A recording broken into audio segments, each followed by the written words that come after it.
Và trong xôm chỉ biết phùm hạ chuẩn ngày đấy cứ nó có bà khăn đồn bánh xôm thưa ca bổng plư chung với hạt ca thì ngày tí đập bổng bay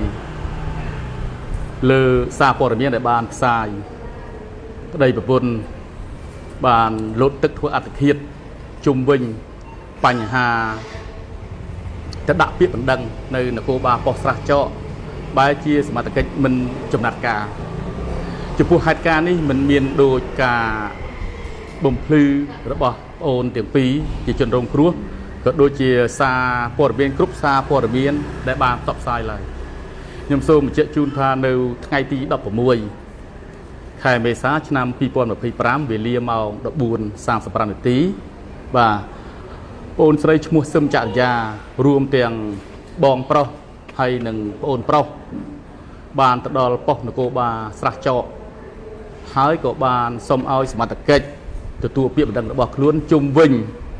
miền kê chặt làm lô luôn cái pi từ tua bàn ca hiệp rọp đội đại ôn sấy mua sâm chả già bànปรับ สมรรถកិច្ច dương ក៏បានរៀបចំបើឯកសារធ្វើពាក្យបណ្ដឹងជូនតែនៅក្នុងគណៈពេលដែលកំពុងធ្វើពាក្យបណ្ដឹងបាទសមត្ថកិច្ចយើងបានធ្វើការសាកសួរនាំអំពីទស្សនវិជ្ជានៃការកើតហេតុបាទតែត្រូវបានអូនស្រីឈ្មោះសឹមច័យាដែលជាជនរងគ្រោះនោះពុំចង់រងចាំការសាកសួរពីសមត្ថកិច្ចហើយក៏បានធ្វើការចាក់ចេញបាទពីប៉ុស្តិ៍នគរបាលរដ្ឋបាលភ្លាមនោះផងដែរក៏សមត្ថកិច្ចយើងបានតាមហៅថាប្អូនចូលមកបំភ្លឺបំពេញនៅក្នុងពាក្យបណ្ដឹងបាទតែសម័យខ្លួននៅតែបន្តធ្វើការចាក់ចេញបាទនៅក្នុងពេលវេលានោះបងស្រីនិងប្អូនប្រុសដែលបានជួលមកដាក់ពាក្យបណ្ដឹងក៏បានបន្តការតាមហៅបាទតែសម័យខ្លួននៅតែបន្តធ្វើការចាក់ចេញរហូតទៅដល់លំនៅឋានជួបប្តីរបស់ខ្លួនហើយប្រាប់ប្តីរបស់ខ្លួនថាសមត្ថកិច្ចពុំបានចាត់ចែងតាមការប្តឹងរបស់ខ្លួនទេត្រង់ចំណុចនេះហើយដែលធ្វើឲ្យប្តីរបស់ខ្លួនមានការគិតខ្លីបាទហើយក៏នាំប្រពន្ធនោះទៅធ្វើសកម្មភាពលោតទឹកធ្វើអត្តឃាតបាទក្រោយពីហេតុការណ៍នេះកើតឡើងហើយមានការផ្សព្វផ្សាយពីសារព័ត៌មានបាទឯកឧត្តមស្រីឯកជួនរិនអគ្គស្នងការរងនិងជាស្នងការនគរបាលរាជភ្នំពេញលោកបានចាត់បញ្ជានិងចង្អុលបង្ហាញភ្លាមឲ្យអធិការដ្ឋានក៏ដូចជាប៉ុស្តិ៍នគរបាលរដ្ឋបាលស្រះចកបើកការស្រាវជ្រាវបន្ទាន់បាទឆ្លងការស្រាវជ្រាវនិងការខិតខំជំរុញលើវិធានការជំនាញរបស់សមត្ថកិច្ច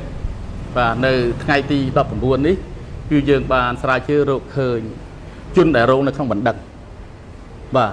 ហើយចំពោះមុខយើងក៏បានបន្តនៅក្នុងវិធានការជាសមត្ថកិច្ចចំណាត់ការលើវិធានការជំនាញនិងវិធានការតាមនីតិវិធីច្បាប់ដល់ឡែកក្រោយពីយើងធ្វើការស្រាវជ្រាវខាត់រោគជនរងបណ្ដឹងហើយយើងបានបន្តចុះទៅដល់កន្លែងកើតហេតុដើម្បីប្រម៉ែប្រមូលព័ត៌មានបន្ថែមជាក់ស្ដែង